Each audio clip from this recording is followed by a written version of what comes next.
And welcome to episode 33 of the Mutant Blitz podcast. I'm your host, Josh Hennig. On this podcast, I want to do something a little bit different than what we've usually done. Super Bowl week is always an opportunity to get to interview some people you have never talked to before or get information that you might not get during the rest of the football season. So this week, leading up to Super Bowl 53, I got to interview some very interesting people. Pat Mayo, DraftKings NFL insider. Gary Myers is going to be in the room when they vote in the Pro Football Hall of Fame for the 2019 class. Ian O'Connor, author of the book Belichick, get his insights on Bill Belichick and the Patriots.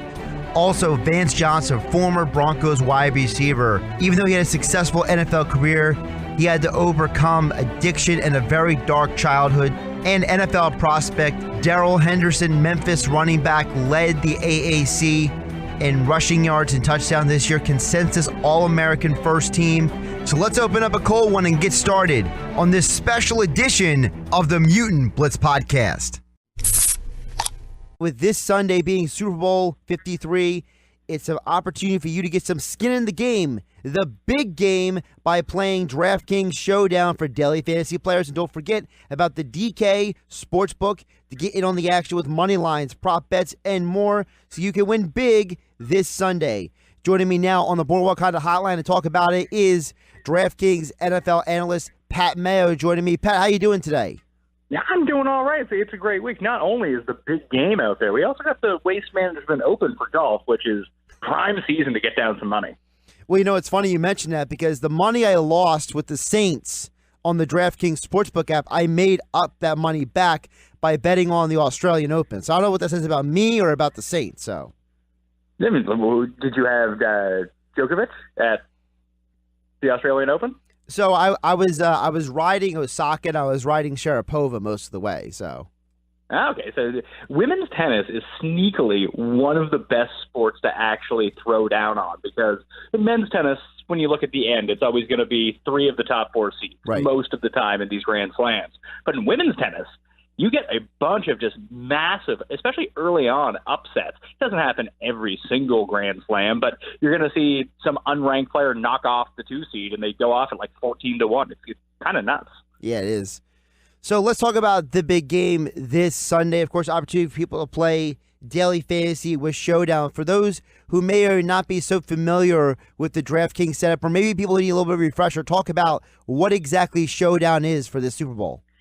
So the biggest tournament for Showdown at the Super Bowl, it's a $10 entry contest, and first prize, $1 million. So that's probably something you're wanting to go play right now. Sure. You can play multiple lineups in this. So what you do, you get 6 slots on your team to pick any player in the game. From the offensive side of the ball, you can pick a team defense, or you can select the kickers. You designate one of these players as your captain. They go off at 1.5 times their salary. Everyone else is the regular salary. You got to fit in all 6 guys at $50,000 of the salary cap.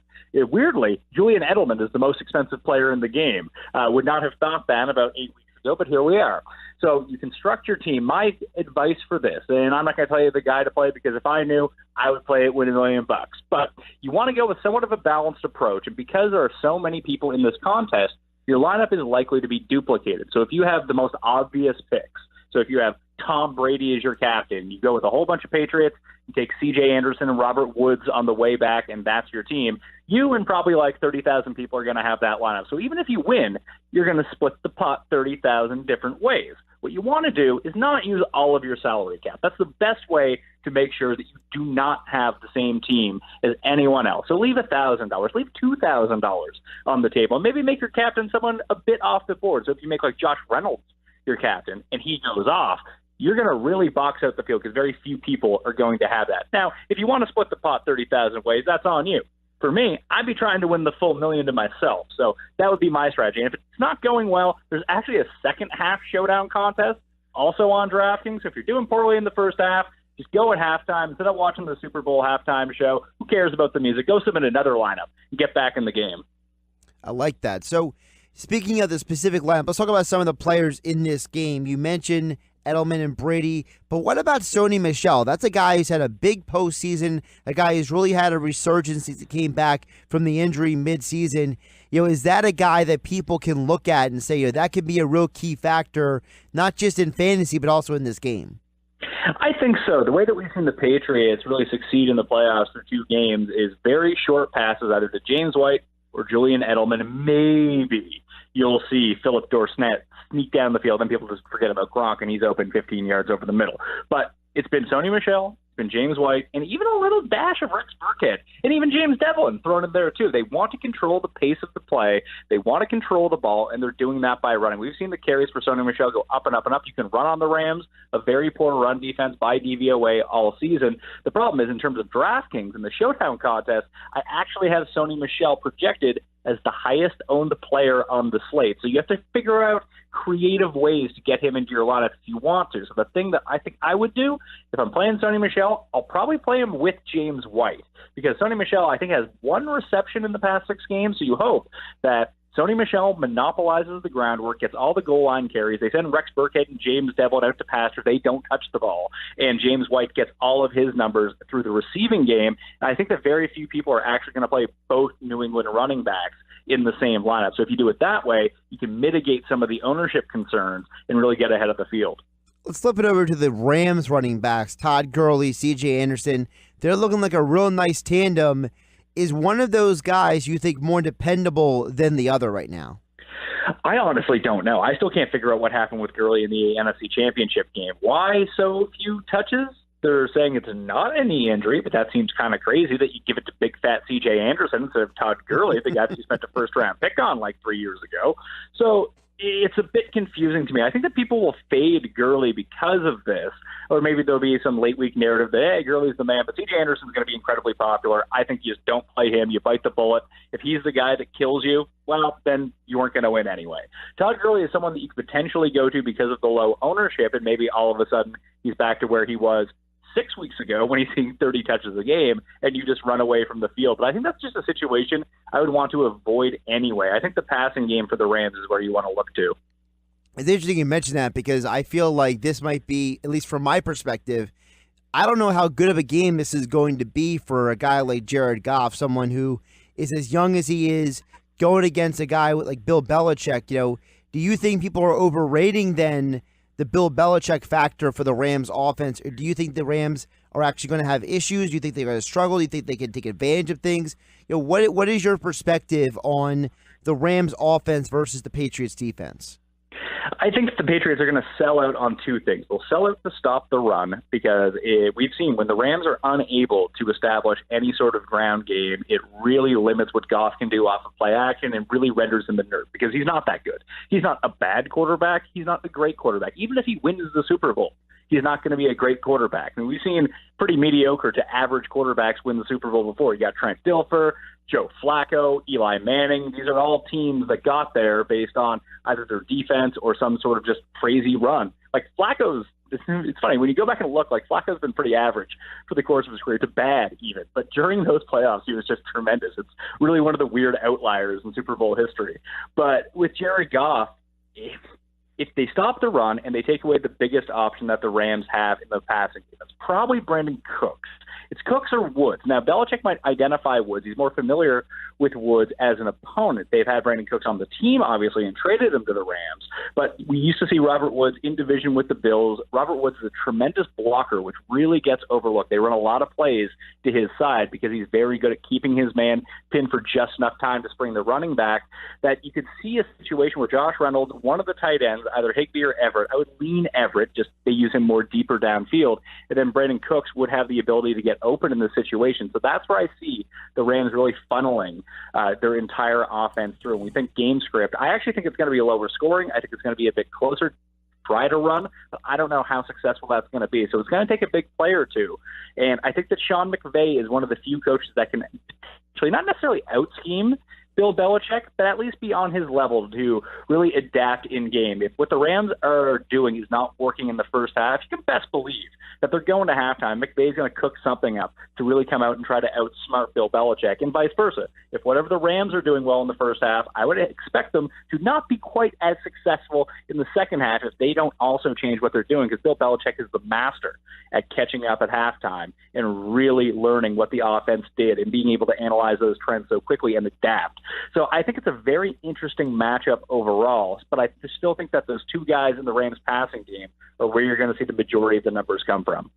Pat Mayo joining us on the Boardwalk Honda Hotline on 97.3 ESPN. Don't forget some skin in the game. Download the DraftKings Fantasy app and the DK Sportsbook app to win big this Sunday. You have the DraftKings Showdown for daily fantasy players. And, of course, with the DraftKings Sportsbook app, you can get on the action with money lines, prop bets, and more. So you can win big this Sunday. Pat, you mentioned the kickers earlier, so I got to ask you, if you're making a lineup, is it Zerline or is it Gostkowski? I would go Zerline just because of you get incremental increases on DraftKings for the length of field goal made. And there's probably, besides Justin Tucker, there may not be a kicker in football who has the distance of Greg Zerline. If there's someone who's going to make a 60-yarder in this game, it's probably him. The one issue is, now the reason that you could take Gostkowski is that Sean McVay is far more prone to go for it on fourth down from like the 43-yard line, where Bill Belichick is far more apt to kick a field goal from like the 35. So opportunity might lean towards Gostkowski, but I would take the extra bonus of the distance of Greg the Leg, or Legatron, as some people like to call him, because it's a fantastic nickname. It is a fantastic nickname. All right, Pat, before we let you go, one more time, explain to the audience about DraftKings Showdown and the different options they have, not just with to begin the game, but also at halftime for them to get some skin in the game.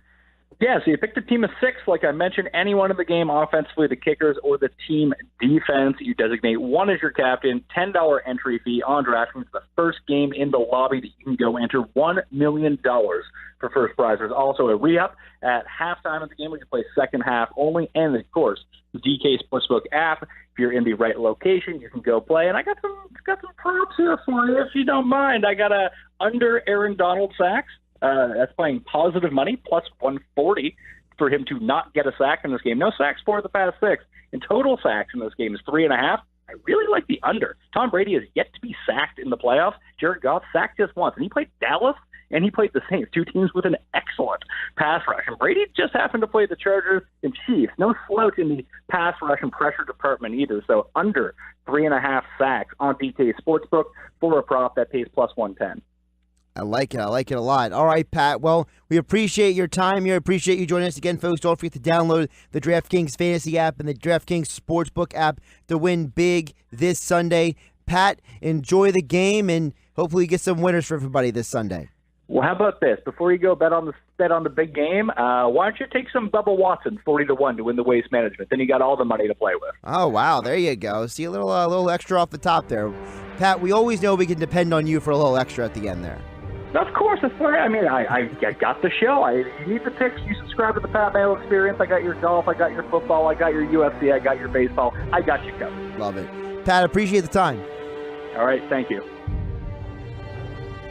Joining me now on the Boardwalk Honda Hotline, New York Times best-selling author Gary Myers, author of the new book, How About Them Cowboys? Inside the Huddle with the Stars and Legends of America's Team. He's covered the NFL for decades. He knows about the NFL better than almost anybody else. Gary Myers, appreciate you joining me here on 97.3 ESPN. What's going on, Josh? Not too much. So one of the things I'm so excited about having you on the show is because you're going to be in the room for the Pro Football Hall of Fame when they're discussing the finalists. And before we jump into some of the finalists and some other things, I want you to explain to the audience, what exactly goes into this selection process, because it's very different than Major League Baseball with their Baseball Hall of Fame that just came down. The Pro Football Hall of Fame does it very differently. So give the audience a little bit of an insight about this process, how it's different, and just kind of like give them some insight into that room.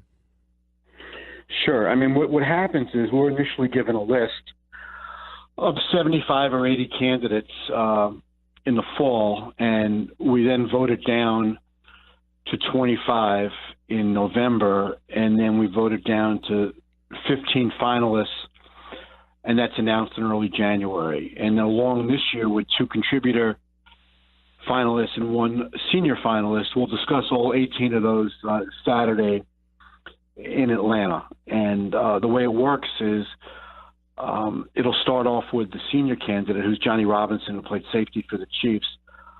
And there'll be a presentation made about him, and then conversation, and then we'll vote. And he needs 80% to get in. We are not given the results of the vote while we're in the room. Okay. And then there'll be the presentations on each of the contributor candidates, which is Pat Bolin and Gil Brandt. Same process, presentation about each, discussion about each, and then we vote, and they need 80%. And then we move on to the marathon, which is the 15 modern era candidates. And each guy can take as much as an hour, or it could take 5 minutes, just depending on who it is and how much conversation there is. But just to make a long process short here for you, we voted from 15 down to 10, and it's strictly a raw vote. And then we'll vote at 10 down to 5, and again, it's whoever gets the most votes makes it to the final 5. And then when we have the final 5, it'll just be yes or no. And you need 80% of the 48 voters to get in. And by my math, I believe that 9 negative votes does not keep you out, but 10 does. You got to get 39. And if you do, you're in. And at that point, they're not competing against each other. You can vote for 1, 2, 3, 4, or all 5 of them. And in most cases, all 5 do get in. So it's different than baseball, where they just send out ballots and you check 10 guys and you need 75% of the vote to get in. And this year, 4 guys got in. This is a very thorough, at times excruciatingly tough process. But I also happen to think it's the best process that any Hall of Fame has, because we are locked in a room, so to speak, and discussing in detail every one of the candidates, with everybody having a chance to throw in their 2 cents. And at the end of the day, I think we're all pretty educated on all the candidates and can make a very informed decision. And you mentioned the 15 modern day. For those who don't know, it's Steve Atwater, Champ Bailey, Tony Baselli, Isaac Bruce, Don Coryell, Alan Faneca, Tom Flores, Tony Gonzalez, Steve Hutchinson, Edgerrin James, Ty Law, John Lynch, Kevin Mawai, Ed Reed, and Richard Seymour. Of the 15 modern day guys, I saw you mention on Twitter that you're going to present about Kevin Mawai. Outside of Mawai, who are a couple of the guys that you're really looking forward to having discussions about in that room? Well, that's a good question, because I listen to everything there, and I guess the most intriguing thing to me will be, the honor that it supposedly goes with being a first-time Hall of Famer. Get on the first ballot, and everybody anticipates that Ed Reed and Tony Gonzalez will achieve that, and Champ Bailey has the potential to. But what I want to know is why I should vote for Champ Bailey over Ty Law. And I know the presentations that are going to be made. You're not supposed to bash any other candidates, but you can make comparisons. And so I'm very open-minded about Champ Bailey, but before I would vote for him, I want to know why I should vote for him and let him jump the line over Ty Law, who was a terrific player, has multiple Super Bowl rings, played well in the big games, and has been waiting his turn. So if I can be convinced that Champ Bailey is clearly more deserving than Ty Law, then that's the way I'll vote. If I feel that there are 5 candidates more qualified this year than either Bailey or Law, then I won't vote for either one of them. So I go into this pretty open-minded. What kind of diversity is in that room? Because we've heard over the years you have people who have covered the sport, people who have played the sport. Typically, what is, like, you don't have to give us the exact numbers and names, but like just kind of give the audience an idea. What is kind of like the breakdown of the different types of people in the room? Well, there's only 2 former players in the room, and this is only their 3rd year that they'll be voting members, and that's Dan Fouts and James Lofton.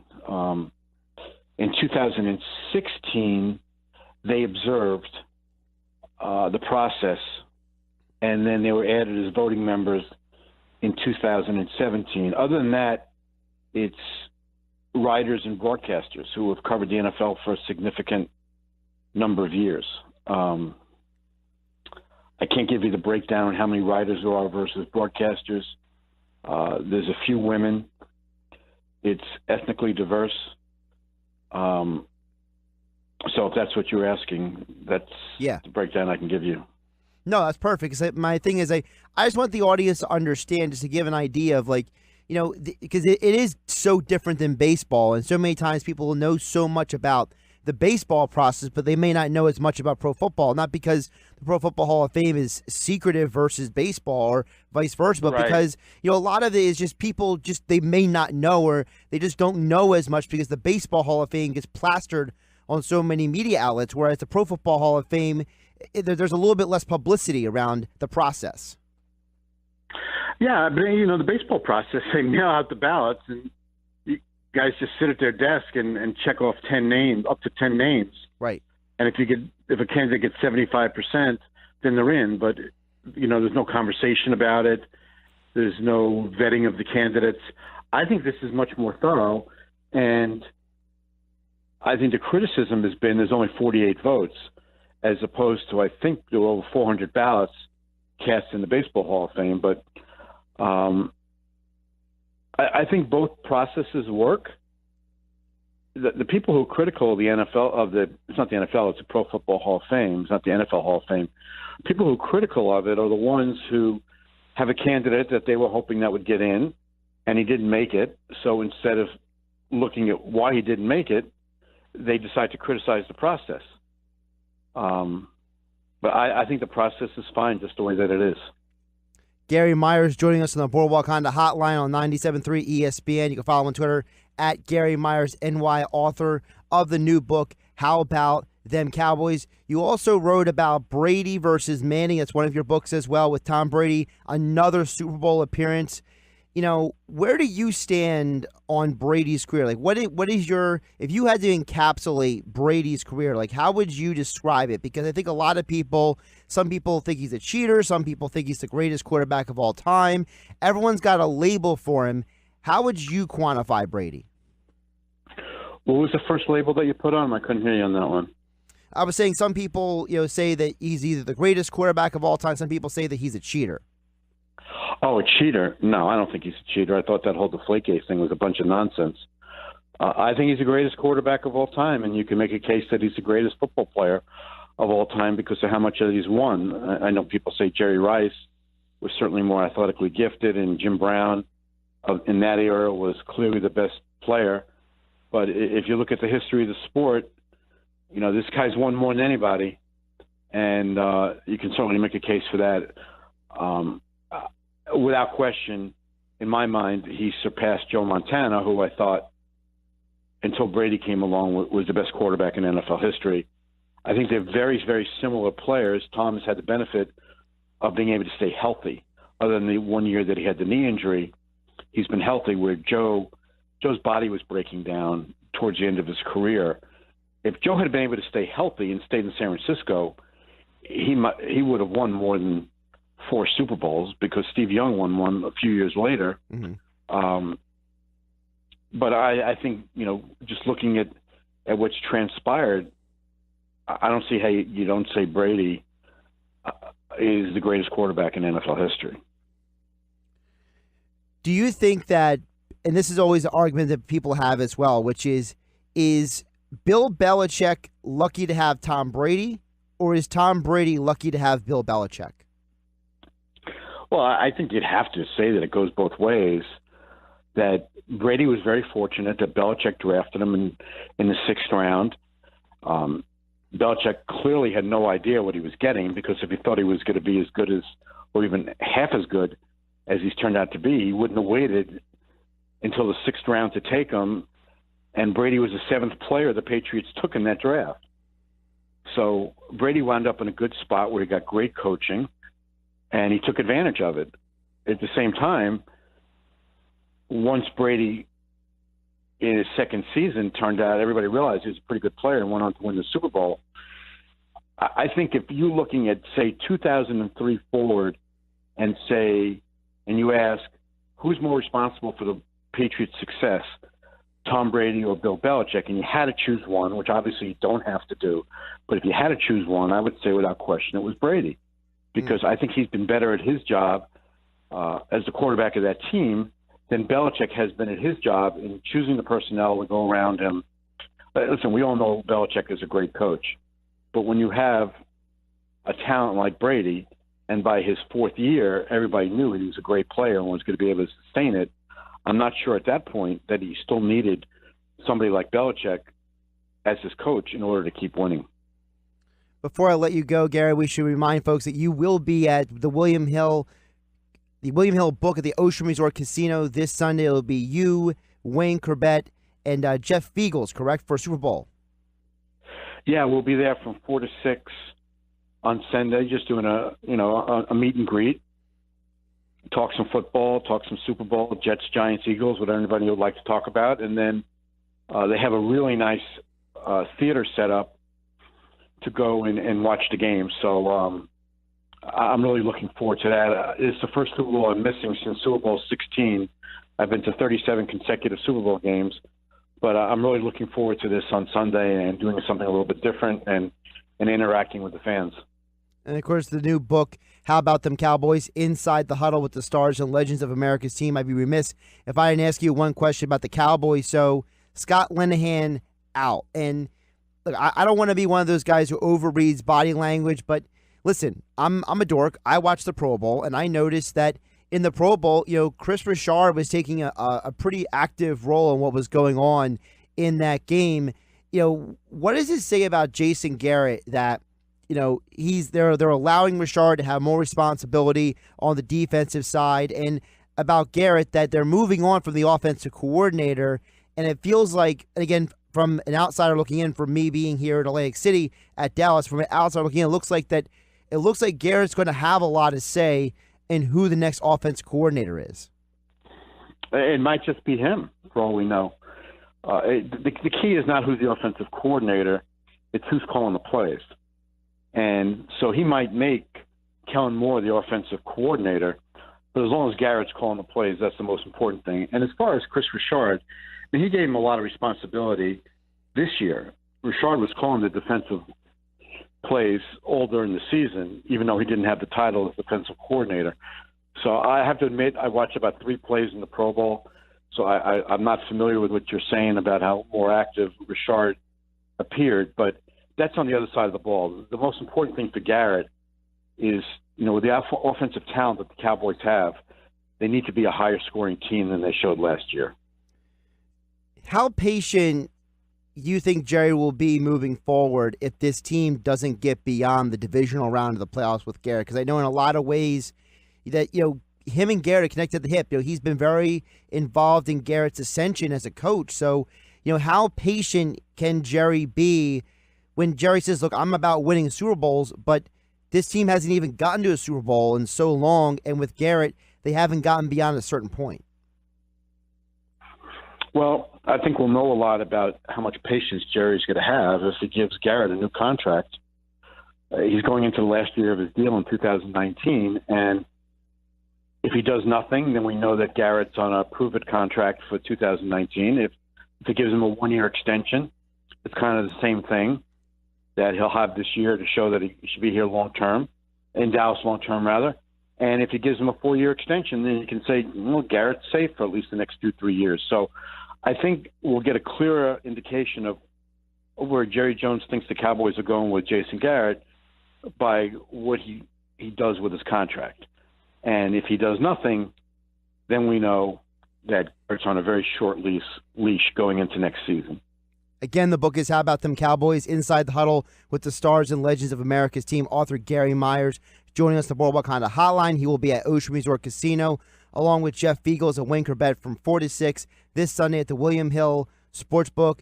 Talk some football, meet up with them, and then hang around to watch Super Bowl 53. Gary, I really appreciate your time today. Lots of great insights, and I appreciate you giving the audience some insight into the process for the Pro Football Hall of Fame selections. It's my pleasure, Josh. Anytime. Joining me now on the Boardwalk Honda Hotline, I spoke to him a few months ago when the book first came out, the book Belichick by Ian O'Connor. You've seen his work on ESPN, ESPN.com, and the ESPN app, and now with the Patriots back in another Super Bowl. Who better to have come back to talk about it? Ian, appreciate the time. Hi, Josh. How are you? Doing good. When I first spoke to you back, at the end of September, early October, it was just a few weeks after the book came out. So all these months since the book came out, what has been the general response from people in and around the NFL about the Belichick book? Well, a lot of people just felt they didn't know that much about him. So I got a fair amount of response on just learning about his life growing up, his father, and how he shaped him, his mentors in high school and college and prep school. But I think probably the overriding narrative, at least for people outside of New England who were football fans, and many of them despised Belichick, was that they found him a little bit more likable after reading it. I got that from a lot of people.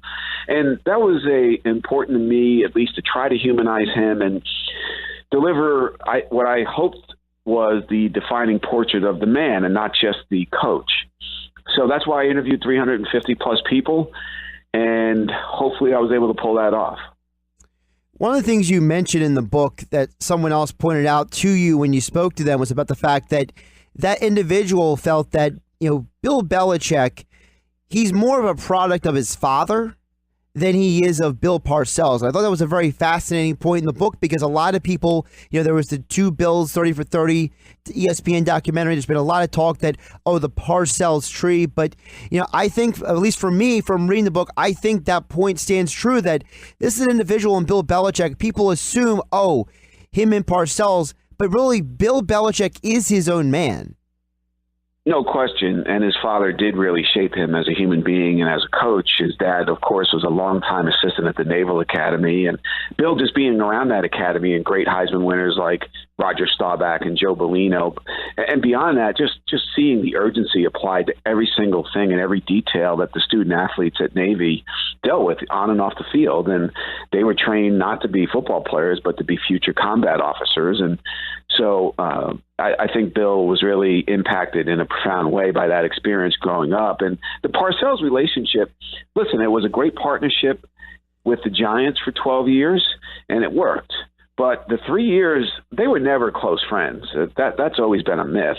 And Belichick has never really truly looked at Parcells as his mentor. He was his boss.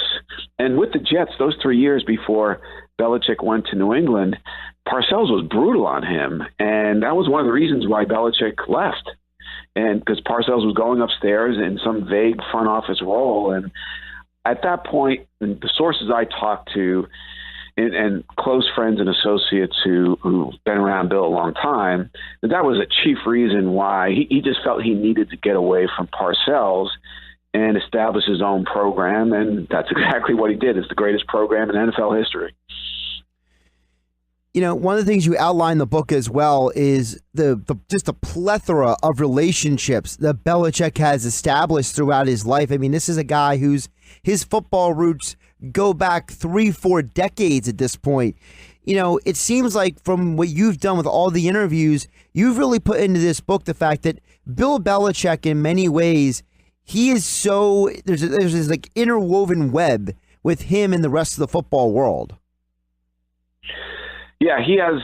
Listen, he's been touched by so many people, and his first NFL coach or head coach, Ted Marchibroda, was a great influence on him. Marchibroda was one of the gentlemen of the craft, and that 1975 season was formative for Belichick because in those post-Unitas years, early on, the Colts really were struggling in the fan base. That's a great football city, or it was at the time, and sort of the 75 season was a renaissance of sorts, a romance sort of re-engaged between the city and the franchise. And Belichick saw that happen, and that team made a run and got back to the playoffs. And it was a really good experience for him to go through that with Marchibroda he was truly a mentor to Bill and gave him his first job. But going back even to high school, Al Laramore's high school coach, his prep school coach, Steve Sirota, and he took so much from those early coaches he worked under and of course his father. And I think with his father, the emphasis on special teams and attention to detail, and at the Naval Academy, seeing that staff, his father included, have to treat every day with Game 7 of the World Series intensity and urgency, because that was life at the academy for those student athletes. That's the way Bill runs his program now. In May, in minicamp, in preseason games and practices, Bill treats that like it's January football or the first Sunday in February, and that trickles down to the entire roster, and that's why the Patriots have 5 rings and have really separated themselves from every other franchise in the NFL. Ian O'Connor joining me on the Boardwalk Honda hotline on 97.3 ESPN. The book is Belichick. If you want to get a real in-depth, not just history on Bill Belichick, but you could say a history of the NFL, this is the book you want to pick up. And now, Ian, with Belichick, this is the 9th appearance for him and Brady. I mean, this is unprecedented, but I have to ask you, because you do spend a good amount of time also on Brady in the book, explaining his background, explaining, the development of his relationship with Belichick. Do you feel like that Brady has been more important to Belichick's legacy, or has Belichick been more important to Brady's legacy? Or is it even? Well, Josh, I think it's close to a 50-50 proposition, and because I've written a book on Belichick, I'm going to lean that way a little bit and say it's 51-49 in favor of the coach. Tom Brady is the greatest football player ever, and Belichick certainly needed him as the centerpiece of his program. There's no doubt about that. I think each guy, Belichick would be worth an extra ring or two to a very good quarterback who's already proven that he can win a Super Bowl. I think Brady would be worth a ring or two to a very good head coach who's already proven he can win a Super Bowl. So I think they'd have the same kind of effect on a different partner. But Belichick, Brady's on the field for offense. Belichick is coaching offense. He's coaching defense and special teams. And he built that entire culture that revolves around the special player in Brady. And because of that, because he's got to manage everything, and because of his amazing ability to find cast-offs and veteran free agents who did next to nothing in their previous stops. I mean, most of America had never heard of Rex Burkhead when he was at Cincinnati. Here he is scoring the 2 most important touchdowns of the season in Kansas City to send the Patriots back to the Super Bowl. Because he's had 1,000 Rex Burkheads, I would lean slightly towards Belichick being the more important or impactful figure, but it's really, really close. It's funny because, even Belichick has said that Lawrence Taylor is the greatest player that he's ever seen. And, when he's been asked about Brady this week, he said, he's a great quarterback, but he wouldn't say he's the greatest player of all time, like you just said. And I think that for me, and again, this is just my opinion, and you could tell me if this is a good perspective or not. I think part of the thing for Belichick was that because he comes from that defensive background, because he coached defense for so long, that Lawrence Taylor has such a massive impact on him as a football man that maybe there's a little bias for Bill when it comes to Lawrence. That's possible, Josh. I also think he's got such a deep affection for the Giants and his time in that organization. And listen, LT doesn't play for him anymore. LT is long retired. Tom Brady is a current player. Belichick is never going to say something like that about a current player on his roster. He doesn't even, when he's asked if he's the greatest coach of all time, he doesn't even want to put himself in the category with the Paul Browns and Lombardis and the others. And so I wasn't really surprised that it was funny because he was asked a very direct question, is Tom Brady the greatest quarterback of all time? And he worked around it and said his career is unmatched. I'm glad I have, but he wouldn't say those words. He would say it about Lawrence Taylor because he's long gone. He's retired. But Tom Brady's got to win a football game for him on Sunday. So he was never, ever going to answer that question with a very direct answer. How much longer do you think Robert Kraft is going to stay as involved with the organization as he is? I'm not trying to, say that he's fading away, but, he is getting up there in age. And I know that, from your book and from other reporting that Jonathan has been more and more, his son, involved in the operations. How much longer do you think Robert Kraft is going to be as involved as he is in the Patriots organization? It's a very good question, and I've been asked so much about how long Brady and Belichick are going to stick around that's kind of a first for me with Kraft, and I don't know the answer to that. I think he's got some years left in him, and when I've talked to him, and he seems still very much engaged in the ownership of that team and running it. And yes, Jonathan is the obvious successor in waiting.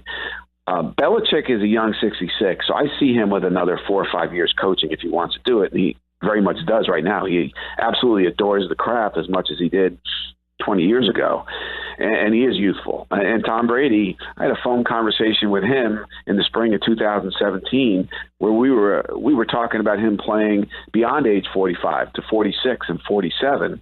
So I think Brady and Belichick have a number of seasons left in them, and I imagine Kraft will go along for the ride all the way through.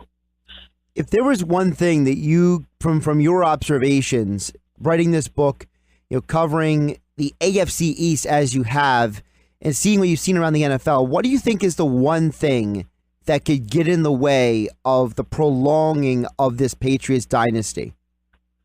And God forbid, an injury to Brady. And I think all of football doesn't want to see that happen. But his greatest ability is availability, right? Outside of 2008, one of Tom Brady's, maybe his greatest talent is staying on the field every single Sunday, every single year. And that has allowed this dynasty to carry on forever. It really has. And we just seen I know it's a different sport, a big trade in the NBA where the Knicks send out Porzingis. Mm-hmm. Well, Porzingis is a high-maintenance guy, really, to be honest, and he hasn't been on the court. If right. You're going to cause some headaches, you have to play at least. And I think Brady just embodies the necessity of a franchise player to actually play for the franchise, and Porzingis wasn't doing that. So I think that is the one thing, because nothing else is really going to change. If Brady stays healthy, and maybe isn't going to be the best quarterback in the league the next 3 seasons, but if he's in the top 5 and he stays healthy, Bill is going to continue finding the Rex Burkheads of the world to be a supporting cast for him. They obviously need at some point here an explosive outside playmaker. They can't live forever without one of those, although they might be able to, given the fact that they can cover all their flaws and have for a long time. I think that's one thing. And a pass rusher would be nice, a really consistent one and a prolific one. But they'll find ways. Just keep Brady healthy and upright, and I think the winning will go on. And if you're a Dolphins fan or a Jets fan or a Bills fan, this is the ultimate nightmare. It never, ever ends. And I can't even imagine what a Jets fan is thinking right now. You have Sam Darnold as your franchise quarterback, waiting for the Patriot window to close, but it never closes. It's got to be a most frustrating thing. The book is Belichick. Ian O'Connor has been my guest on the Boardwalk Honda Hotline. Folks, I read the Tiger Woods book earlier this year. To me, this Belichick book is on par with that Tiger Woods book. If you want to know about the history of Belichick in the NFL and how deep it goes, this is the book for you. Ian, appreciate your time, and I hope you get to enjoy Super Bowl 53. Thanks so much, Josh. Take care. He played with the Denver Broncos. He was a member of the Three Amigos wide receiver team that went with John Elway to the Super Bowl. He is Vance Johnson with an incredible story, not just about his NFL career, but life as well. Vance, how you doing today? Brother, I am blessed, man. Thanks for having me on your show. I appreciate you coming on. So, let's get the fun stuff out of the way first before we get a little more serious. You got to play with arguably one of the greatest quarterbacks who ever lived, but I think a lot of people who maybe they didn't grow up in that era, or maybe they didn't see Elway until the end of their career. You know how the generation is today. These kids, all they know is what they've seen on YouTube and on social media. So, tell the audience for a minute, what made John Elway John Elway? Well, guys, if you don't remember John Elway, he was one of the greatest quarterbacks of all time, especially in the 80s and 90s. And what made John Elway so special was his ability to navigate the field and not have to worry about whether a receiver was going to be open or not. Plus, we didn't always have great defenses in the AFC back in the 80s, especially in the 90s. So John was a drop-back quarterback, but he also had the ability to run for a first down. Not only that, but John could run all the way to the right side of the field, and a receiver could be running a 9 route or a flag all the way to the left side, and he literally could throw it all the way to the other end of the field, all the way to the end zone. Sometimes defensive backs wouldn't think that John could throw it that far, so they'd let the receiver run right past him, and I was that receiver usually, and I was catching those touchdown passes. So if you go back and look at the old magazine showing those touchdown catches, you see me catching those balls from John Elway. He was an amazing quarterback back then. You guys had some crazy offenses that you just mentioned, and you think about with the rules the way they are today, I would have to figure, because I remember I talked to Herman Moore about this last year. A lot of your guys' offenses back in the day, if you put you guys in today's game, whether it's you and the three amigos with Elway or Herman Moore with Barry Sanders and those guys, I can only imagine you guys putting up at least 35 points a game. Well, it's absolutely ridiculous when I see these guys running around out there. You can't even put a hand on top of their shoulder pad, otherwise you get a flag. Back then, I played against guys like Mike Haynes and guys like Lester Hayes. And these guys, man, they called Lester Hayes Lester the Molester because he would literally grab you and throw you on the ground in the middle of a route and dig his fingers in your eyes and would not even get a flag. It was a physical game back then, and that's the reason why we used a lot of speed at the receiver position. But now they can use their speed, and literally they don't get touched until they make their moves down the field, so it's a whole different ball game. Plus, they're making millions of dollars doing it. So I only wish I could play at this time. You know, you also look at today's game, and I think that, and I'm not trying to, besmirch some of the newer guys, but the rules are different, Vance, and people don't understand that. The quarterbacks back in the day, whether it was Elway, whether it was Montana, whether it was Marino, these guys were phenomenal talents, and they were having to put balls in small windows. And, you look at some of the quarterbacks today, yeah, they're putting up some gaudy stats, but, do you believe that some of those stats and some of the stuff being put up today is a byproduct of the game today? It is a byproduct of the game today. And again, like back in the old days, man, especially the 80s and 90s, quarterbacks would drop back and, they were worried about a guy taking their legs out because back then you didn't get a flag just because you rolled on a quarterback, his legs, or if you hit him in the head with your fist when you came across his head. So they didn't have to worry about those things today. Back then, you had to. So it's a whole different type of structure on the football field. But, but it's 6 in one half and a dozen in another because you're keeping the guys a little bit more healthy because, see, I'm retired now. I've been out of the ball game now 20-something years, and you got a number of professional athletes who are struggling with mental health issues and concussions. So at least they're making the game a lot safer, but it is a whole different ball game now. But it's a lot of fun, too, because they're putting lots of points on the board.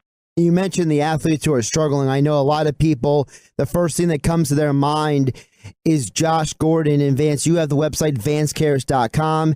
You have a lot of upcoming projects, including the opening of the Vance Johnson Recovery Center in Las Vegas. You have your book coming out about your long journey to recovery. Tell the audience, what is your perspective on Josh Gordon's situation? The coolest thing about having this conversation, brother, is, I'm from Jersey. I just ran into a really good friend of mine, Troy Vincent, who is the vice president of NFL operations just yesterday. And we're going to do an event in Texas just talking about domestic violence.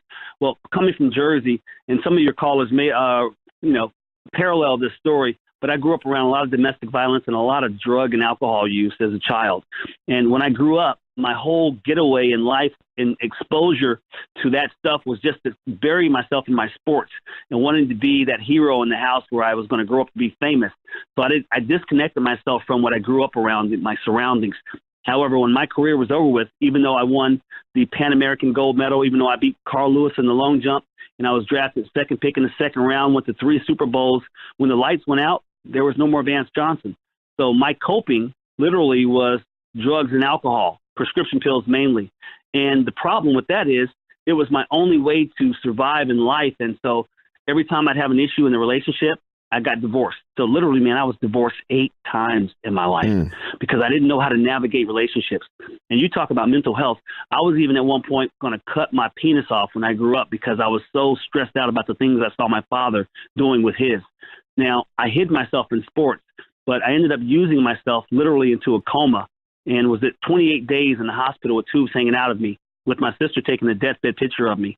And if it wasn't for the grace of God and me going to treatment, learning about what addiction was all about, and knowing that this short time we have on this earth, I'm going to give all praise to my Lord and Savior Jesus Christ and do a work, and that's be transparent, talk about the problem with domestic violence, especially in our state of New Jersey, and also with the issues of mental health issues that we're having, even with professional sports athletes. People like to look at it and say it's a surface thing where he gets in trouble, but no, there's an underlying issue. And if you peel back the onion, even your listeners, if they go all the way back to when they're children, something defined the reason why they're drinking and they're acting out today. So we have to get to the root of it. You mentioned about the athletes and the mental health issues. What is your perspective on so many athletes You got guys like Kevin Love and others. They're coming out. They're being much more vocal. In our area, we have Jimmy Butler. He's very vocal about how he has to prioritize what makes him happy in his personal life, because if he's not happy in his personal life, it's going to affect the rest of his life. You have athletes. They're much more open today about all of that. What is your perspective on how athletes are speaking out about mental health? Well, the best part about that is, man, it's about time we're being transparent and we're breaking stigma, because we have a lot of people in the neighborhoods, moms and dads and even children who are suffering with these problems, but they're just trying to navigate through life. But with athletes coming out and talking about this problem, it's opening the ears up of just the person that is a fan. And so by that transparency, it's making it known that this is an illness, much like if you have high blood pressure or you have another disease. It's a disease, but it can be changed, man. And again, I think if you're an atheist, you can find a way to be sober for the rest of your life. But my plan is to be in heaven one day, and be with my Father God through his son, Christ Jesus. And so I lead people in a biblical way to know that being transformed by their mind, their whole lives can change. So I just can't tell you how excited I am to be able to share in your show today.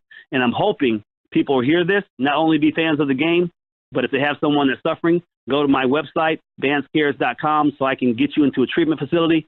Also, I got this new book coming out. It's called vanceuncovered.com, and I tell the whole story about all the marriages, the near-death experience, the loss of a son who ended up getting killed in a motorcycle accident. I tell the whole story because I want to save lives. And again, the website is vancecares.com. Vance, can you just address specifically the faith part? Because, I've talked to, different people, whether it's Max Holloway, he's a UFC featherweight champion, or whether it's Vitor Belfort, a former UFC heavyweight and light heavyweight champion. There's a lot of guys who have talked about how faith has changed them. Explain to people who maybe not understand, coming from the background that you have to where you are now, what that means by a change. Because, there's a lot of people out there, they're skeptical. They think that, hey, man, once a person's a certain way, they're always going to be that way. There's no changing for people. But we're talking about a legitimate change, not just in, how you're acting as a human being, but also how you view the world. Brother, I'm so glad you asked that question, and I'm going to slow this thing down quite a bit right now. This is the problem. Many of us grow up around religion, and we see the actions of our parents outside of our home, and that's not the faith or the God that we want to worship when we get older. And so because of these fake and false religions when we grow up around as children, then we put a title on what we see religion as when we grow up, because we don't want to follow that as children. But a relationship with Jesus Christ, man, a relationship with God through his son Christ is so important, because it's not about flesh, it's not about people, it's about who our Heavenly Father is and what we're called to do here on this earth. Now, you're talking to a brother, man, that was a cheater, a liar, a stealer, porn issues. I was the worst man you can imagine. You would not want your daughter to be with me. But I'm renewed in my mind now because I know who Christ is. And I read the Bible. I don't just fall for man's tricks and his ways. I know what the Bible calls me to do. That's to love my brother and to love my wife and to raise my children so that they would grow up and see the life through my eyes as children when they grow up. That way they don't get caught up in this social media. They don't get caught up in this fake Snapchat and all the Instagrams, and they end up wanting to commit suicide. It's just ridiculous what's happening out there. We need to take our children back and teach them as children how to be raised up in the ways of the Lord, so that when they go into life, they don't get deceived and find themselves having to cope with life by ODing or wanting to kill themselves like what's happening in our country right now. I got deep there, but thanks for letting me share. Oh, and listen, it's, I want you to have that opportunity. Again, the website is vancecares.com. Vance, before I let you go, and I really appreciate your time today, I got to ask you, we've been asking everybody all week, who do you think is winning Super Bowl 53? Well, I'm going to tell you who's going to win Super Bowl 53, because I called it when the Eagles won. I knew they were going to win, and I called it. This is what's going to happen. So Brady's going to have either a bang-up game where he's going to score points early, and it's going to be a complete blowout by the Brady bunch, or this young team in the Rams, they're going to go out there and they're going to stay close. And all they need, because they have a great defensive coordinator in Wade Phillips, is to shut that team down one time at the end of the game, and the Rams will win the Super Bowl. If it's close, the Rams win. Otherwise, it'll be a blowout, and Brady and the Brady bunch will be having a party again. Are you rooting for Wade? You know what? I'm always going to root for Wade, man. That was my coach with the Broncos, so I got to root. That's why I asked, man. That's why I asked. Yeah, you were with the Broncos through a few different coaching changes, so you've gotten to see a few different guys roll through man, I had Wade Phillips, coach-wise. I had Dan Reeves, Yep. I had Mike Shanahan, everybody. Everyone else that got fired. Vance, I really appreciate your time today. Again, the website is vancecares.com. His story is incredible. It's really a story about how faith can change someone's life. And Vance, mention the book again. The book is vanceuncovered.com because it's called I'm Just Uncovering Everything. So vanceuncovered.com. Go to that and get your book. I'll sign a copy for you, too. All right, Vance, really appreciate your time today. Josh, thanks, man. God bless you. A guy who's going to be in the 2019 NFL draft. A lot of people project him either as a first or second round pick. Consensus All-American running back from Memphis.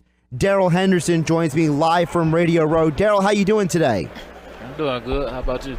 I'm doing good. So, first of all, I got to ask you, you're a guy, consensus All-American. You had an incredible season. You led the AAC in rushing yards and touchdowns. Talk about how you almost seem like you just popped off the page this season. I mean, all the accolades is very special and all, and it was just, this season was just fun, and getting to do it with my brothers was an unbelievable opportunity, and the relationship that I have with them is gonna last a lifetime, and just doing it with them helped motivate me and made me want to go even harder every time I touch the field. A lot of people, they may not know Memphis as well because people were not watching the AAC as much as some other teams. But I remember, in the games that you guys played against, for example, UCF and others, you just seemed like no matter who you were going against this year, you seem to be able to find holes, find opportunities, and you're a well-rounded back. You can catch the ball as well. Yes, sir. It just, every time I touch the field, I feel like I have a purpose, and I feel like I have something to show, so I go all out against whoever line up in front of me. I plan on whooping them because I don't want them to whoop me. So I like that. I like that. Well, the Philadelphia Eagles are a franchise in our backyard, and they're looking for a running back. They need a guy who can do a little bit of running, a little bit of catching out of the backfield. So, if the Eagles were the team that call your name on draft night, what do you think you bring to a team like the Philadelphia Eagles? I mean, I feel like I can bring the explosive plays that they need and the explosive player that they want. And not only that, I feel like I can help bring more to the offense because of my receiving trait. I can line up at slot, catch the ball, and also I can change the game at special teams. Darrell Henderson joining me live from Radio Row right here on 97.3 ESPN. When you were at Memphis, you got 22 rushing yards, but you mentioned you can catch the ball out of the backfield. Was that something that they felt like that was a part of the offense that you went to immediately? Or is that something that you felt like, hey, you telling the coach, hey, listen, I can pound the ball in here, I can get these touchdowns? It just, once I got to Memphis, they figured out our strong and weaknesses, and that they seen, once they seen that I can catch the ball and run the ball, they gave me more reps and more time, and as time progressed, they kept adding most of my reps. Darrell, who's a running back that you look at in the NFL that you say that your game is patterned after? I look at a lot of people, they compare me to Kareem Hunt and Alvin Kamara, and I can see the similarities because we all can run the ball and also catch out the backfield. Darrell, you're third all-time at Memphis in rushing 3 times over 1,000 yards. What was your time in Memphis? What was one of the things that you took away from playing there that you're going to take with you to the NFL, like a lesson or something that you experienced? Memphis, they gave me that grind and that work after at Memphis. You got to work for everything. It's not like most programs where you go in and they spoon feed you and all that. At Memphis, you got to go get it, and you're going to work hard, and it just going to help you be successful in life because it's going to prepare you to be on your own. And no matter how hard life get or how much adversity get, you're going to be well prepared for it by the time you leave Memphis. So a lot of people are wondering about you playing running back. People list you people at different heights and sizes. but do you think that your size, not being a 6 foot taller guy, actually may help you on the field? Because I know sometimes guys who are under 6 foot, they may not get looked at as much at the combine because they're not considered like a physical freak per se, like a Saquon. But sometimes being under the 6 foot could be an advantage for a guy because you could be a little bit more sneaky behind the line, right? I mean, you look at the running backs now, and you look at the ones that have success, and they all up on the 6 feet. So I think they kind of helping me through this process because the ones up on the 6 feet, they having the most success. What's your favorite college memory?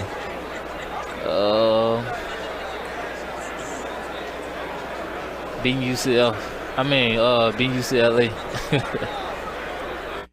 Was that one of those deals where it was like, hey, you know, we got to take on a team that probably could have used you as well? I mean, look at UCLA this year. They definitely could have used a running back like you. Yeah, being overlooked and down, like going into the game, we was an underdog. People claimed they were going to do this and that to us, and that's just how they do us at Memphis. So we always out to prove them big teams wrong, and we give them a run for their money every time. Tell folks a little bit about Mike Norvell, your head coach down there at Memphis. What was he like playing for? It was great playing for him. Coach Norvell, he will always be a special guy to me, and he's also very smart. Like sometimes he's too smart for us, and he gonna always put you in position to be successful. And I respect him as a man and as a coach, and he will always be special to me. Well, Darrell, you got a lot of talent you're bringing to the NFL. Looking forward to see what you do at the Combine and on draft night. I know a lot of people are looking at you as a first or second round pick. I know a lot of Eagle fans are going to be watching you because you may be a guy that makes a lot of sense for that Philadelphia Eagles front office. Best of luck to you in the process, and we look forward to see where you fall on draft night. Appreciate it. Thanks for listening to this special edition of the Mutant Blitz podcast. We'll get back to the normal format next time, where I give you my views on the world of sports and comic book television and movies. If you like the content I bring you on each episode, hit that like button and subscribe. Or if you have any thoughts on what we talked about this week on the podcast, you can drop it down in the comment section below. I'm Josh Hennig, and I'll catch you on the next episode of the Mutant Blitz podcast.